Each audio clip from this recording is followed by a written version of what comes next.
Good evening everyone. Today we are discuss about the common cold.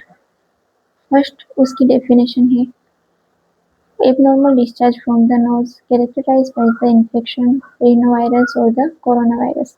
उसमें क्या होगा कि नोज में से क्या होगा, एबनॉर्मल डिस्चार्ज होगा, किसकी वजह से होगा, तो कोई इन्फेक्शन है या फिर कोई वायरस है, रीनोवायरस है, कोरोना वायरस है, उसकी वजह से क्या होगा, हमारे नोज में से एबनॉर्मल डिस्चार्ज होगा, उसे हम क्या बोलते हैं, कॉमन कोल्ड।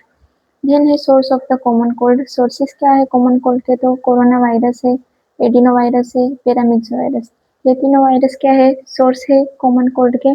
देन है pathophysiology. First direct contact with the infected person. If हम किसी इन्फेक्टेड पर्सन के डायरेक्ट कॉन्टेक्ट में आएंगे तो होगा। उसके बाद क्या होगा, जो माइक्रो ऑर्गेनिज्म है वो क्या होगा, हमारे नोस्ट्रिल्स में एंटर हो जाएंगे। फर्स्ट क्या होगा कि हम कोई इन्फेक्टेड पर्सन के कॉन्टेक्ट में आएंगे, उनकी वजह से हम हमारे अंदर क्या होगा, माइक्रो ऑर्गेनिज्म एंटर होंगे। किसके थ्रू होंगे, तो नोस्ट्रिल के थ्रू होंगे। नोस्ट्रिल के थ्रू माइक्रो ऑर्गेनिज्म हमारे नोज में जाएंगे, फिर वहाँ क्या होगा, उसका मल्टीप्लिकेशन होगा, multiplication of the micro organism. Then क्या होगी, हमें स्नीजिंग। स्नीजिंग की वजह से क्या होगी, एबनॉर्मल डिस्चार्ज होगी, उसे हम क्या बोलेंगे, कॉमन कोल्ड। फर्स्ट क्या होगा कि कोई इन्फेक्टेड पर्सन है, हम उसके कॉन्टेक्ट में आएंगे डायरेक्टली, तो उनकी वजह से क्या होगा, जो भी माइक्रो ऑर्गेनिज्म है, जो भी वायरसेस है, वो ड्रॉपलेट इन्फेक्शन की वजह से फैलते हैं।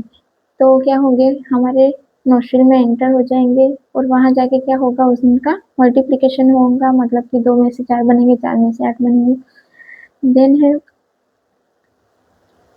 स्नीजिंग। उसकी वजह से क्या होगा, स्नीजिंग देखने को मिलेगी। स्नीजिंग की वजह से क्या होगा, एबनॉर्मल डिस्चार्ज होगा, उसे हम क्या बोलते हैं, कॉमन कोल्ड। देन है sign and symptoms. First sore throat देखने को मिलेगा, माइल्ड फीवर होगा, मतलब कि थोड़ा फीवर देखने को मिलेगा, स्नीजिंग होगी, रनी नोज होगा और द कफिंग। देन है उसका मैनेजमेंट। फर्स्ट मेडिकल मैनेजमेंट है, उसमें क्या देंगे हम, एंटी हिस्टामाइन देंगे। एंटी हिस्टामाइन क्यों देते हैं, एलर्जी के लिए, उसमें कौन से देंगे हम, लेवोसेट्रिजिन। देन है एनाल्जेसिक। एनाल्जेसिक किसके लिए देते हैं, तो पेन रिड्यूस करने के लिए देंगे, उसमें कौन से देंगे, आइबुप्रोफेन।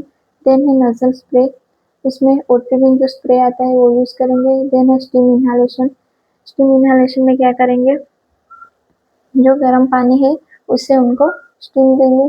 देन है नेबुलाइजेशन। आई होप कि आपको कॉमन कोल्ड समझ में आ गया हो। Thank you so much for the watching.